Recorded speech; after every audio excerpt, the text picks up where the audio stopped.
শ্রীপুর মোহনগঞ্জ রোডে সিএনজি চলাচল নিষিদ্ধ ঘোষণা। রাজশাহী প্রতিনিধি।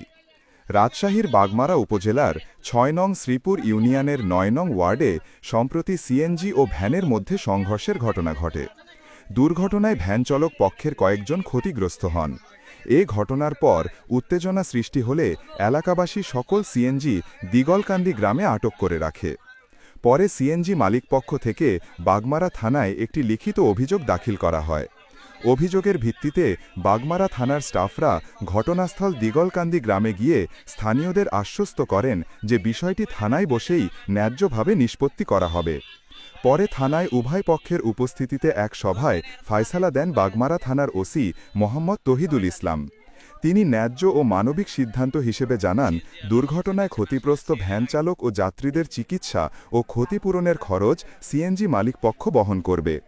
একই সঙ্গে জননিরাপত্তা ও দুর্ঘটনা প্রতিরোধের স্বার্থে শ্রীপুর থেকে মোহনগঞ্জ পর্যন্ত ডাল রোডে সিএনজি চলাচল সম্পূর্ণভাবে নিষিদ্ধ ঘোষণা করা হয়। এই সিদ্ধান্তে সাধারণ মানুষ ও স্থানীয় গ্রামবাসী সন্তোষ প্রকাশ করেছেন। তারা জানান, বাগমারা থানার ওসি মোহাম্মদ তহিদুল ইসলাম একজন সৎ, ন্যায়পরায়ণ ও আদর্শবান পুলিশ অফিসার হিসেবে সবসময় জনগণের পাশে থাকেন। তার নেতৃত্বে থানার এমন দ্রুত ও ন্যায্য পদক্ষেপে এলাকায় আইন শৃঙ্খলা বজায় রাখতে নতুন দৃষ্টান্ত স্থাপিত হয়েছে। তবে আগামীকাল সকাল থেকে সিএনজি চলবে, শ্রীপুর হয়ে একটাও ঢুকবে না। কোন দিক দিয়ে যাবে সকাল থেকে এটা 100% নিশ্চিত। ইমার্জেন্সি রুগী টুকি বলেন, ইমার্জেন্সি হিসাব আলাদা। এটা হলো নিশ্চিত হয়েছে যে শ্রীপুর দিয়ে সিএনজি ঢুকবে না। যদি কেউ কোনো ড্রাইভার ঢোকে, এটা সমিতি ড্রাইভার নিবে না। ঠিক আছে, এটাও সমিতি বলে দিচ্ছে। আর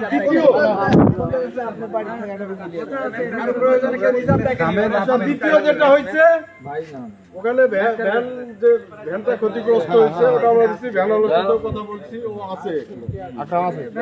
ওর যেটা যে ক্ষতিগ্রস্ত যে গরিব মানুষ, ভ্যানটা ঠিক করতে যা যাবতীয় যা খরচ লাগবে, যা যা প্রয়োজন, একবার ওটা ফুলফিল ওই সমিতি বহন করবে এবং সকালে ওই ভ্যানটা কার্যক্রম যেন শুরু করতে পারবে।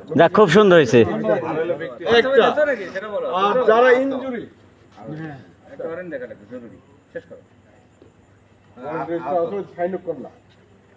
আর যারা ইনজুরি হয়েছে, আমরা এখানে 3 জন পেয়েছি, নাম আর না বলি।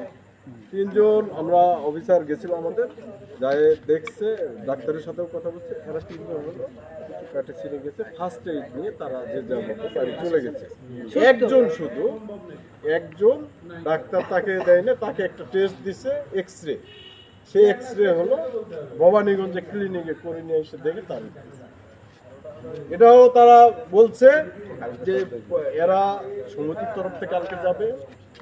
ওই যে ইসলাম ভাই ডাক্তার, এদেরকেও দায়িত্ব দেওয়া হয়েছে। এরা থাকে এই কয়জন ইনজুরি, কয়জন 3 জন 4 জন থেকে বাড়ি বাড়ি যায়, তাদের খোঁজ খবর নেবে কালকে। এবং তাদের যদি চিকিৎসাপাতি আরো দরকার হয় বা এর পার যা খরচ হয়েছে, সেটা সমিতি বহন করবে। ঠিক আছে, ক্লিয়ার হয়েছে?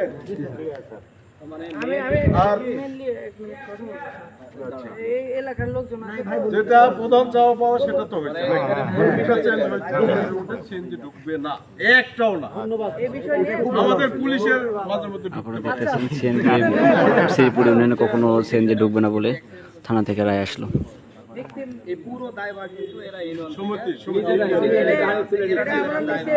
সহানুভূতি এখন আমি কথা বলি, এখানে সবার